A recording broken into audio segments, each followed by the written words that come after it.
যাচ্ছি আজকে আপনারা জানেন আন্তর্জাতিক নারী দিবস এবং এই নারী দিবসটা আমরা প্রতি বছর বিভিন্ন নারীর ওমেন এম্পাওয়ারিং বিভিন্ন প্রোগ্রামের মাধ্যমে আমরা সেটা সেলিব্রেট করে থাকি এবং আজকে তারই ধারাবাহিকতায় আমরা বাংলাদেশ গণতান্ত্রিক ছাত্র সংসদের পক্ষ থেকে বিভিন্ন সেক্টরে সফল নারী যারা তাদের জীবনে একটা স্ট্রাগল পার হয়ে সফলতায় পৌঁছেছেন, যেমন ক্রিকেটার, তারপর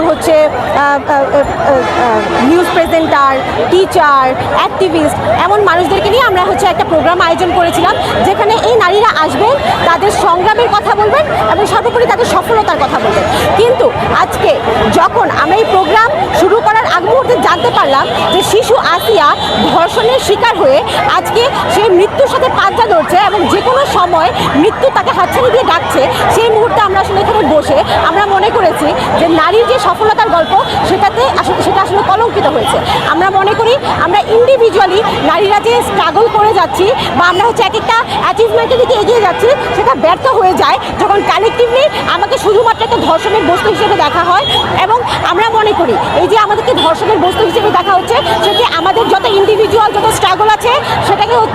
অস্বীকার করে, সেটাকে মানুষ হিসেবে আমার যে মর্যাদা সেটাকে নস্যাৎ করে দেয়। তো আমরা মনে করি যে বাংলাদেশে নারীর নিরাপত্তা তখনই নিশ্চিত হতে পারে যখন নারীকে মানুষ হিসেবে দেখা হবে, তাকে কোনো ধর্ষণের বস্তু বা ভোগের বস্তু হিসেবে দেখা হবে না। এবং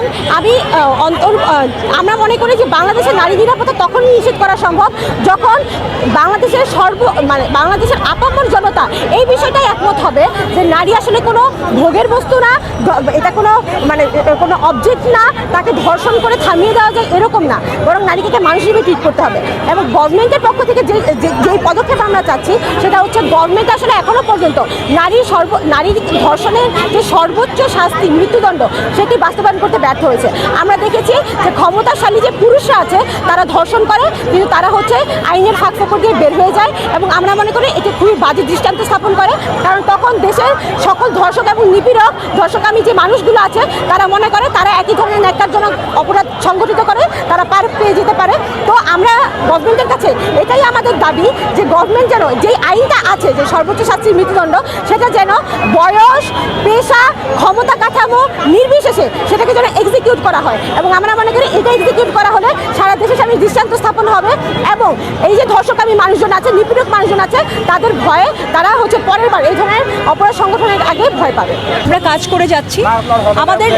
এই নারী নির্যাতন নিপীড়নের বিরুদ্ধে খুবই সুস্পষ্ট অবস্থান। আমরা চাই প্রত্যেকটা ধর্ষণের, প্রত্যেকটা নিপীড়নের যেন বিচার হয়।